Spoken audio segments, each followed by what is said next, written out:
Assalamualaikum warahmatullahi wabarakatuh. Selamat pagi anak-anak. Salam sejahtera untuk kita semua.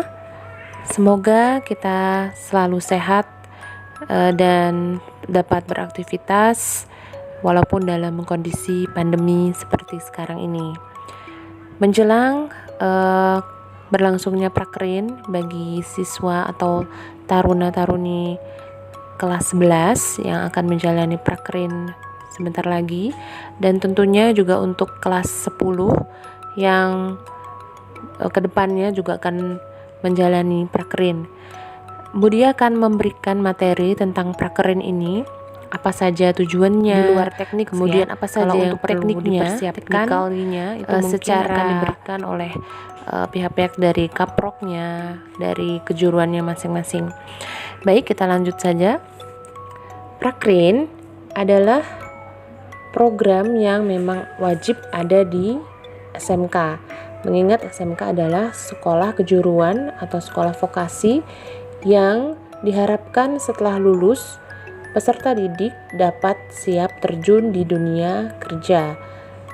Oleh karena itu, dilakukannya prakrin agar peserta didik dapat merasakan atau mengalami pengalaman langsung bekerja di suatu tempat yang menjalin hubungan dengan sekolah atau yang ditunjuk oleh sekolah. Kemudian peserta didik akan melakukan pekerjaan-pekerjaan rutin yang sesuai dengan bidang atau kejuruannya masing-masing. Sebelum kita membahas lebih lanjut, sebenarnya apa saja sih tujuan prakrin ini? Kenapa harus ada gitu ya? Kenapa anak-anak atau taruna-taruni harus mengalami prakrin? Baik, tujuannya yang pertama adalah mengetahui dunia kerja yang sesungguhnya, serta dapat berinteraksi dengan karyawan yang berpengalaman. Selama 1,5 tahun, peserta didik sudah diajarkan baik secara teori maupun praktek ya oleh guru-guru yang ada di sekolah. Kemudian prakrin ini akan memperkenalkan bagaimana sih dunia kerja yang sesungguhnya, bagaimana disiplinnya, bagaimana berkomunikasinya, bagaimana misalnya memberikan pelayanan kepada customer dan lain sebagainya. Kemudian yang kedua adalah mendapatkan pengetahuan, keterampilan, cara bersikap, serta pola tingkah laku yang diperlukan untuk menjadi seorang pekerja yang profesional dan bertanggung jawab. Tentunya hal ini yang ingin didapatkan dari prakrin terutama adalah membentuk mental bagaimana, mental yang disiplin, mental yang bertanggung jawab, yang profesional untuk nanti terjun di dunia kerja yang sesungguhnya. Kemudian yang ketiga adalah sarana melatih keterampilan dan mempersiapkan diri untuk terjun langsung dalam dunia kerja. Itu tadi ya, kenapa diperlukannya prakrin itu, kenapa taruna-taruni digembleng untuk nanti bisa terjun ke dunia kerja yang sesungguhnya. Kemudian yang keempat adalah mendorong peserta didik untuk dapat memecahkan berbagai masalah baru serta mencari solusi yang dihadapi di lingkungan kerja. Ya, karena kita tahu ya bahwa nanti ketika di lingkungan kerja kita tidak bisa bergantung dengan siapapun. Kita harus bergantung kepada diri sendiri. Ya, kita harus bisa bekerja sama tetapi tidak menggantungkan pekerjaan kita kepada orang lain. Jadi kita memang harus bisa memecahkan masalah-masalah yang kita hadapi. Seperti itu. Nah, dengan prakrin ini diharapkan peserta didik dapat mempersiapkan hal-hal ini sebelum nantinya setelah lulus dapat langsung kerja. Jadi tidak kaget, tidak siaplah gitu untuk bisa terjun ke dunia kerja secara profesional. Baik. Peserta didik yang akan melaksanakan prakrin dapat melakukan 10 kiat sukses ya menghadapi prakrin. Yang pertama adalah perlu menentukan target. Nah, target adalah apa yang ingin Anda kuasai atau kamu ingin kuasai sesuai bidang dengan jurusan. Pengalaman apa saja yang bisa kamu peroleh. Berapa lama kamu akan mengikuti prakrin dan lain-lain. Pertimbangkan hal ini dengan baik. Bila perlu, mintalah petunjuk dari senior atau pembimbing kamu di tempat prakrin atau melakukan konsultasi dengan guru BK atau guru pembimbing. Biasanya untuk waktu sudah ditetapkan oleh sekolah bekerjasama dengan tempat prakerin tersebut. Nah, biasanya sudah ditetapkan, misalnya kamu harus datang dari pukul berapa begitu ya, pukul berapa sehari, dalam 1 minggu berapa hari dan lain sebagainya. Jam kerjanya sudah ditetapkan. Nah, setelah kamu mengetahui teknikalnya, misalnya harus datang jam berapa, menggunakan pakaian apa dan lain sebagainya, maka kamu harus menentukan target-target kamu, misalnya untuk presensi kedatangan, untuk target kerja apa yang ingin kamu lakukan di sana. Kamu bisa membuat target secara pribadi. Apabila kamu mengalami kesulitan, kamu dapat berkonsultasi. Jadi jangan ragu-ragu untuk berkonsultasi dengan guru pembimbing maupun dengan guru BK, atau mungkin dari senior-senior yang dulu pernah prakerin di tempat tersebut ya. Kemudian yang kedua adalah telusuri dan pelajari perusahaan atau instansi tempat kalian akan mengadakan prakerin. Ini penting karena akan memudahkan kalian untuk menyesuaikan dengan lingkungan di mana tempat kamu nanti akan magang ya, untuk magang atau melakukan prakerin ini. Kemudian yang ketiga adalah pelajari kembali materi. Setidaknya buka kembali buku-buku atau modul mata jurusan yang berkaitan dengan bidang kajian tempat kamu akan mengadakan prakerin, sehingga nantinya akan lebih mudah menemukan kaitan antara teori dan keadaan di lapangan. Bila perlu, catatlah pertanyaan-pertanyaan yang mungkin kamu nanti akan tanyakan. Kemudian yang keempat adalah tunjukkan inisiatif. Jangan pernah berpikir bahwa orang lain akan dengan sukarela mengajari kamu. Upayakan untuk aktif bertanya dan mempelajari hal-hal yang masih baru. Kemudian yang kelima adalah manfaatkan untuk membangun jaringan atau relasi. Kesempatan prakerin ini juga dapat kalian pergunakan untuk menambah relasi dan berkenalan dengan orang-orang yang mungkin nantinya dapat membantu.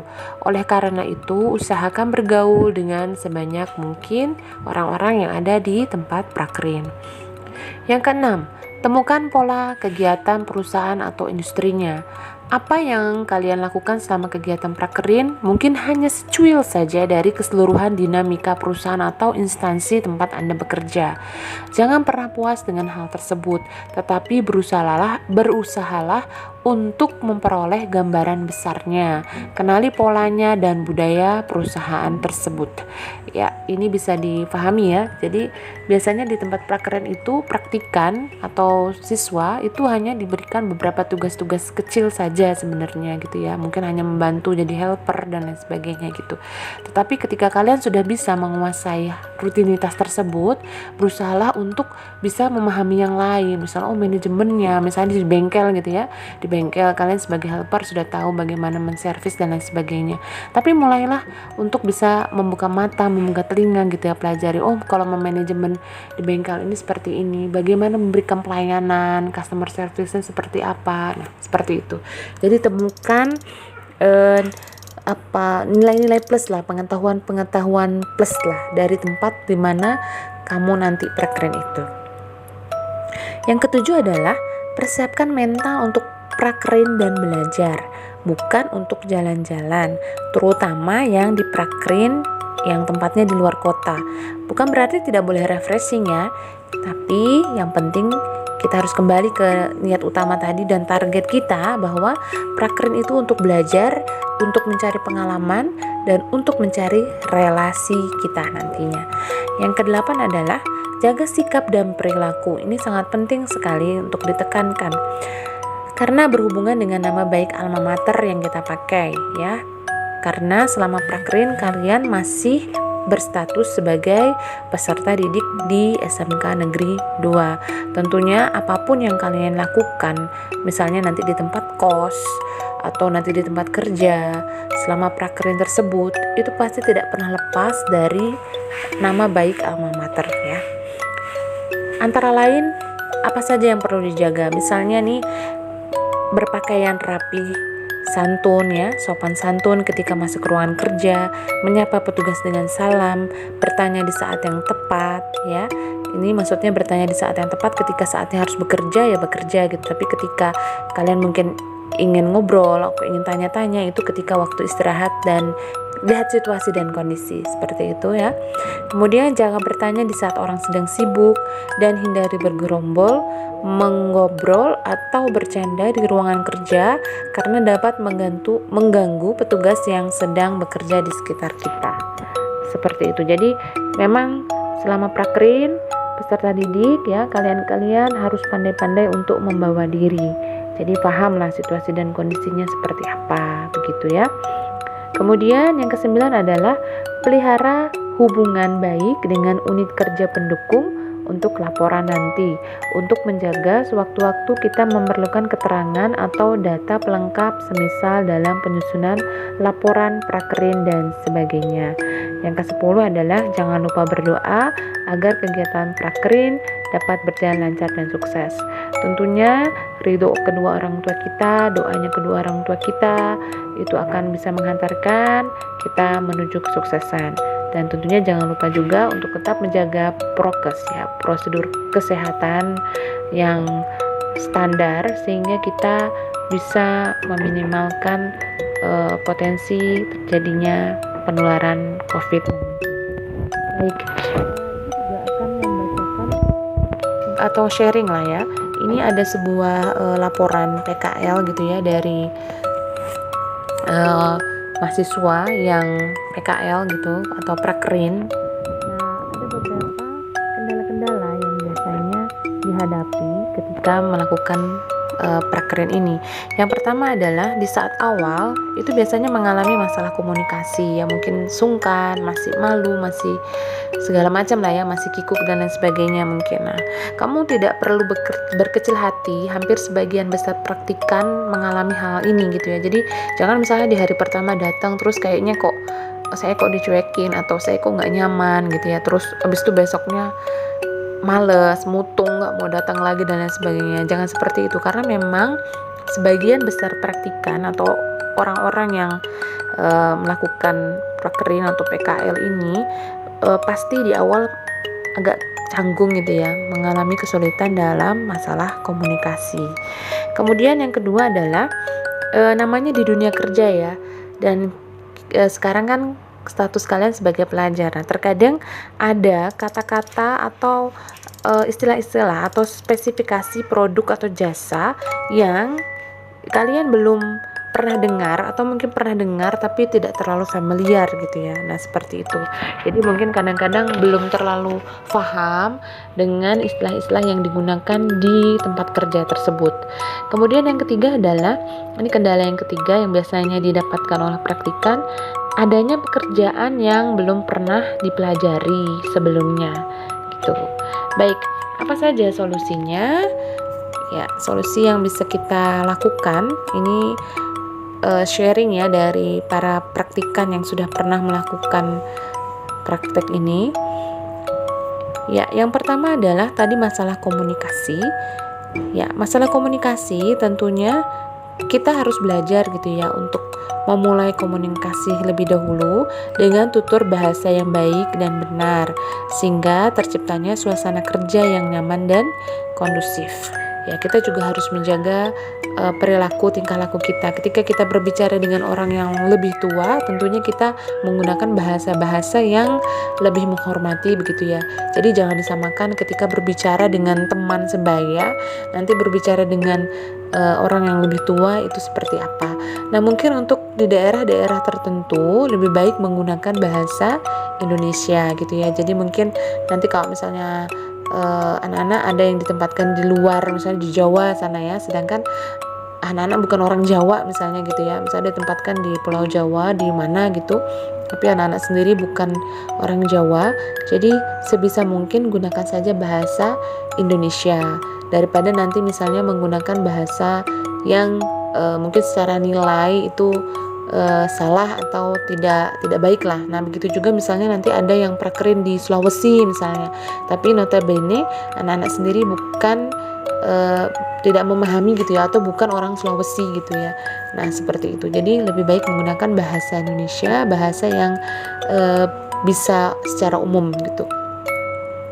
Kemudian juga yang tadi kedua, apabila ada kesulitan ketika mengetahui atau mengenal istilah kata dalam spesifikasi produk yang belum dikuasai, cara mengatasinya adalah kita bisa menanyakan ke pembimbing kita. Nah, selama prakerin kan tentunya kontak tetap dijalin ya dengan pembimbing ya.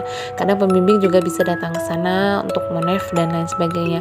Kalian secara terbuka mungkin cerita atau segala macam itu silahkan gitu ya, misalnya menanyakan atau bisa cari googling. Sekarang itu kan eranya ya sangat mudah ya dalam mencari informasi apapun, jadi bisa googling nih istilah ini apa, ini istilah ini apa, jadi menambah pengetahuan juga seperti itu. Jadi harus ada inisiatif ya dari diri sendiri untuk belajar lagi. Jadi jangan diam aja kalau misalnya nggak paham gitu ya. Kalau misalnya tidak paham, bisa nanya misalnya dengan pembimbing yang ada di sana, atau misalnya pembimbing yang ada di sekolah, bisa dengan WA, misalnya nanti sudah selesai gitu ya di kos atau sudah di rumah gitu bisa nanya. Kemudian yang ketiga ini kalau ada pekerjaan yang kita nggak paham gitu ya, kita nggak paham pertama ini. Nah ini tadi kembali ke komunikasi, bertanya, kemudian bertanya, pelajari lagi lebih ya. Jadi kita harus punya inisiatif gitu ya, inisiatif dimana kita berusaha memecahkan masalah yang ada di depan kita. Jadi ketika misalnya saya nggak paham ini, bisa nanya ke orang yang ada di sana, mungkin Mas saya mau nanya ini, atau Pak boleh saya dibantu ini, saya belum paham, dan lain sebagainya. Nah apabila menemui kendala bisa menghubungi pembimbing yang ada di sekolah untuk nanti bisa konsultasi gitu ya. Jadi tetap anak-anak tetap harus semangat, karena waktu prakrit ini tidak banyak, jadi sayang gitu ya kalau sampai disia-siakan dengan tidak datang atau sampai bolos dan lain sebagainya. Itu sayang sekali, karena ini tidak akan terulang dua kali gitu ya. Prakrit itu tidak akan terulang dua kali, dan ini kalian harus optimalkan dengan sebaik-baiknya seperti itu ya. Yang pasti ketika kita punya kemauan, di situ pasti ada jalan. Tapi ketika kita udah tidak punya motivasi, kita udah males, ya itu udah sulit ya. Karena masalah itu pasti ada aja di mana, tidak hanya di prakerin di sekolah, apalagi nanti ketika kalian menghadapi dunia kerja yang sesungguhnya ya. Mungkin nanti menghadapi teman kerja yang beda ininya, pemikirannya dan lain sebagainya gitu ya. Jadi memang harus struggle, harus bisa berjuang, harus kuat di sini. Ingat tujuan kalian, target di awal yaitu bisa belajar, mendapatkan pengalaman yang banyak di situ ya, kemudian mencari relasi untuk suksesan kalian juga nanti setelah lulus SMK, mungkin mau lanjut bekerja atau mungkin nanti lanjut studi lagi, mungkin ke politeknik atau ke universitas. Itu bisa punya pengalaman gitu ya, pengalaman yang insya Allah nanti akan bermanfaat buat kalian. Demikian dulu yang bisa Ibu sampaikan. Mungkin ada beberapa hal yang tidak paham, atau ada beberapa juga yang Ibu salah menyebutkan atau khilaf dalam menyampaikan. Mohon maaf. Apabila ada hal yang perlu ditanyakan, kalian jangan sungkan untuk terus bertanya dan belajar, baik ke guru MAPE, ke guru pembimbing, ke wali kelas, maupun ke guru BK.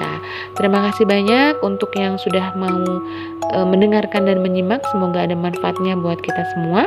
Ibu akhiri, Assalamualaikum warahmatullahi wabarakatuh. Salam sejahtera buat kita semua. Tetap sehat, tetap semangat. Salam